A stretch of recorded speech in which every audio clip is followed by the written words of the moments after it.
വിരിയുന്ന വർണ്ണവിദ്യാലയം, നിറയുമീ ഭൂവിലാദ്യമുണരുന്ന സ്വപ്നവിദ്യാലയം. എന്നുമെന്നും അഴകാർന്നു വിരിയുന്ന വർണ്ണവിദ്യാലയം, നിറയുമീ ഭൂവിലാദ്യമുണരുന്ന സ്വപ്നവിദ്യാലയം. അഴകിൻ വർണ്ണമായി വിരിയും നന്മകൾ അറിവിൻ ഹൃദയമാം കലാലയം. അഴകിൻ വർണ്ണമായി വിരിയും നന്മകൾ അറിവിൻ ഹൃദയമാം കലാലയം.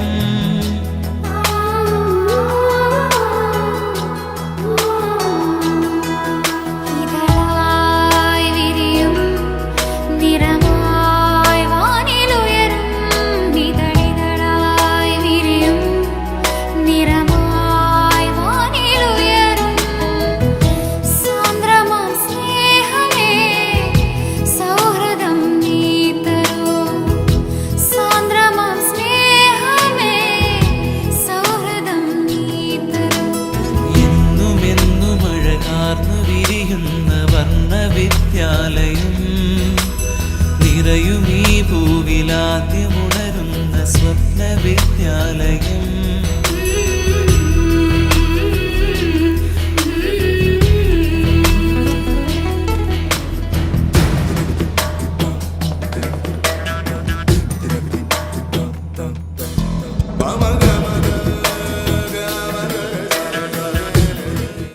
നമ്മൾ ഇപ്പോൾ ഇവിടെ കൂടിയിരിക്കുന്നത് പണ്ട് 40 വർഷത്തിന് മുമ്പ് ഈ കോളേജിൽ 1984-88 ബാച്ചിൽ ഞാൻ ഉൾപ്പെടെയുള്ള ആൾക്കാർ പഠിച്ചിരുന്ന സമയത്തുള്ള സഹപാഠികളാണ് ഇവിടെ കൂടിയിരിക്കുന്നത്. എല്ലാവരും ഇന്നൊരു പക്ഷേ കുറേ പേർ നമ്മളെ വിട്ടു പിരിഞ്ഞിട്ടുണ്ട്. അവർക്ക് ആദരാഞ്ജലികൾ അർപ്പിക്കുന്നു. പിന്നെ രോഗികളായിട്ടുള്ള ആൾക്കാരുണ്ട്. പിന്നെ പല തുറകളിൽ ഉപജീവനം നടത്തുന്ന ആൾക്കാരുമുണ്ട്.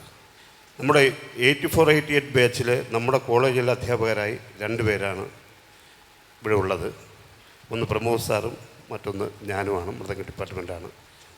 അന്ന് നമ്മുടെ ഗുരുകുല വിദ്യാഭ്യാസത്തിൻ്റെ ഏകദേശം ഗുരുകുല വിദ്യാഭ്യാസത്തിന് തുല്യമായ പഠന സംവിധാനമാണ് ഇവിടെ നടന്നിരുന്നത്. അതുകൊണ്ട് തന്നെ നമ്മൾ ഗുരുക്കന്മാരെ ഭയഭക്തി ബഹുമാനത്തോടു കൂടി കാണുകയും അവർ പറയുന്നത് മാത്രം അനുസരിക്കുകയും അവർ പഠിപ്പിക്കുന്നത് മാത്രം പഠിക്കുകയും അതിനുപരിയായി ഒരു കാര്യവും നമ്മൾ കൈകാര്യം ചെയ്തിട്ടില്ല. മറ്റുള്ള തുറകളിൽ പോലും ഒരു കാര്യം നമ്മൾ ഒന്നും ചെയ്തിട്ടില്ല എന്ന് നമുക്ക് തോന്നിയിട്ടുണ്ട്. എങ്കിലും നമ്മുടെ ബാച്ചിലുള്ള നമ്മുടെ ഈര ശശികുമാർ എന്ന് പറയുന്ന ശശി നമ്മുടെ ബാച്ചിന് വേണ്ടി കുറേ പാട്ടുകൾ എഴുതി ചിട്ടപ്പെടുത്തുകയും അത് എഴുതി ചിട്ടപ്പെടുത്തി കുറച്ച് ഭാഗം ഇവിടെ അവതരിപ്പിക്കാനുള്ള ഭാഗ്യം അന്നുണ്ടായിട്ടുണ്ട്. എങ്കിലും പൂർണ്ണമായും അത് അവതരിപ്പിക്കാൻ കഴിഞ്ഞിട്ടില്ല. ശശിക്ക് കുഞ്ഞ് വൈകല്യമൊക്കെ ഉണ്ട്, കാഴ്ചയുടെ പരിമിതിയൊക്കെ ഉണ്ട്. എന്നിട്ടും ശശി തന്നെയാണ് ഇത് എഴുതി ചിട്ടപ്പെടുത്തിയത്. അപ്പോൾ നമ്മൾ ഈയിടയ്ക്ക് കാണുകയുണ്ടായപ്പോൾ ശശി എല്ലാവരും എന്നോട് ആവശ്യപ്പെട്ടു നമ്മുടെ കോളേജിൽ നിന്ന് ഒന്ന് സ്റ്റാർട്ട് ചെയ്യണം എന്നൊരു ആവശ്യം ഉന്നയിക്കുകയും ഞാൻ നമ്മുടെ ബഹുമാനപ്പെട്ട പ്രിൻസിപ്പൽ നമ്മുടെ വീണ ടീച്ചറിനെ ധരിപ്പിച്ചപ്പോൾ വളരെ സന്തോഷപൂർവ്വം ടീച്ചർ അതിന് അനുവദിച്ച് തരികയും ചെയ്തു. ചോദ്യത്തിരുന്നാളുടെ കീർത്തനങ്ങളല്ല ഉൾപ്പെടുത്തിയിട്ടുള്ളത്.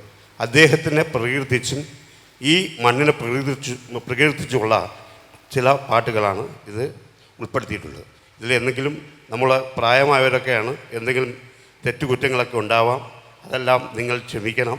എല്ലാവരും പ്രൊഫഷണൽ കലാകാരന്മാരൊന്നും ആയിട്ടില്ല.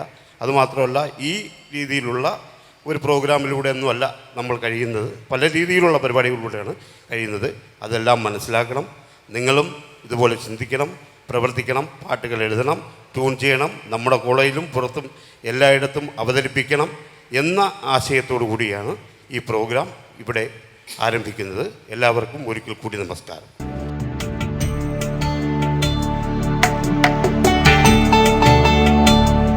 ഈ വിളക്ക് തന്നെയാണ് നമ്മൾ ഇന്ന് ഇവിടെ തിരി തെളിയിക്കുന്നത്.